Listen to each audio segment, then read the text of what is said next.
G'day guys, what's cracking? Toby here. I've got a few things that I wanted to show you. So this is my spring that everyone is probably familiar with by now if you've been following along on this channel, because this is like my main water source and will inevitably be my power source as well. So I've been spending a lot of time down here and I've been doing a lot of work. So we've had like a cyclone hit the east coast of Australia over the last 2 weeks, which meant that like there was a lot of water moving through here. And so I built this little dam wall and it's like held up really well. There has been a little bit of erosion, but I've kind of fixed that now, which is good, and made obviously some greater measures.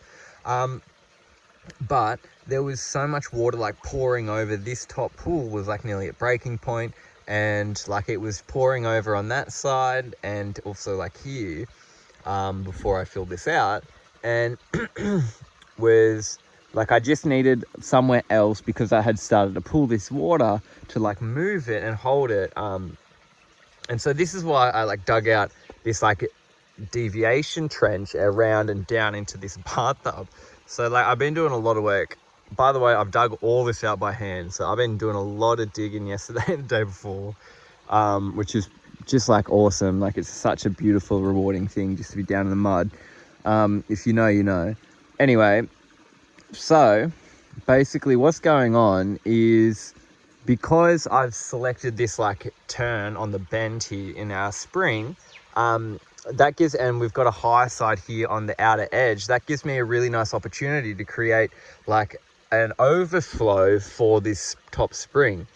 And so now, because I've got this beautiful trench here, when this starts to rain and pool and pour, I'm not going to have as much erosion on the dam wall because I still have the like overflow here of the actual dam wall itself. And I've fortified the bottom edge corner, which obviously is nature's gravity. So over there, that's like the point where in nature the water wants to go. So if I'm going to have any erosion, because it's the like bottom edge side too, it's there. And then also the overside here on the outer edge, because this is where all the water crashes.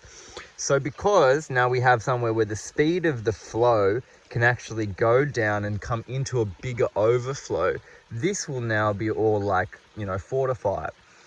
We started to have a thing where like I had a spring down there and that was like pooling, and then I had an overflow, but that started to erode underneath, which is really cool because I can empty that out now. So I'm going to redesign that and maybe use that for something else.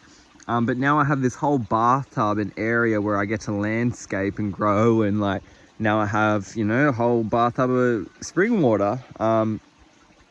And yeah, I've got this beautiful trench that I dug, and yeah, I'm just super stoked how this is coming along. I'll then like plant out all through here, so this is all like stabilized. I'm going to put a lot of like lemongrass. This will be very oriental down here. Behind me I've got an awesome Japanese maple planted, so I'm going to create this into a really nice oriental area. I'm going to plant a peach tree down here. I've already got native sandpaper figs. There's one, that's a huge one. That's a canopy tree over the spring, which is a real lifeblood of this. And then I'm going to clear out all through here and plant out there peach trees and ginger and lemongrass and create this really nice oriental like worship tower area. I've got a Shiva linga to put down in here at some point as well. So yeah, it's really coming along. But I just thought I'd check in because I was like, once I like broke the wall and like allowed the water to go, you know, it's nature. So once it starts, you can't stop it, you know, so to speak. Like obviously you can, but I just had to be very present and like not kind of film and like worry about that to actually get all this done yesterday and the day before. So yeah, it's come along really nicely. I'll show you down here, which is like the trench that I dug. You can see my boots on top. So I've got this all dug. I've got bigger rocks to fill out all this. I'll plant this out. It's not that big of a trench. I'll put some rocks down in there just to hold it.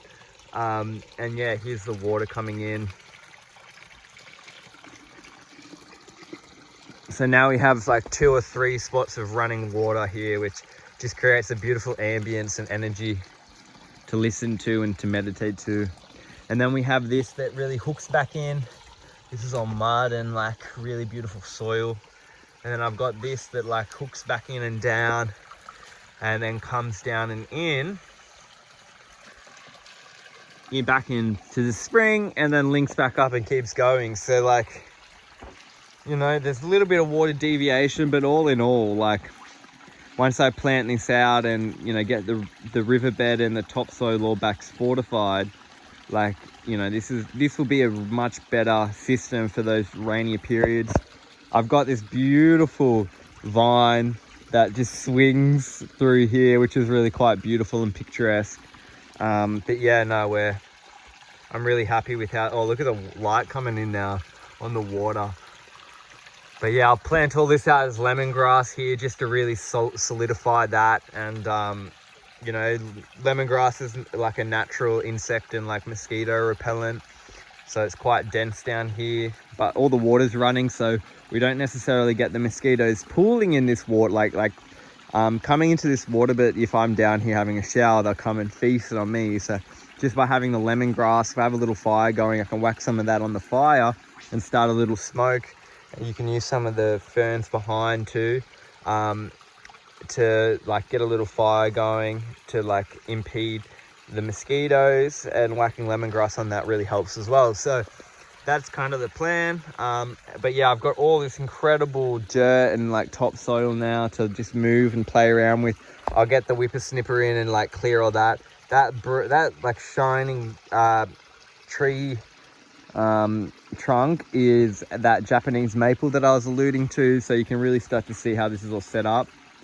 And yeah, I just thought I'd do a nice little check-in video. This is what I've been up to.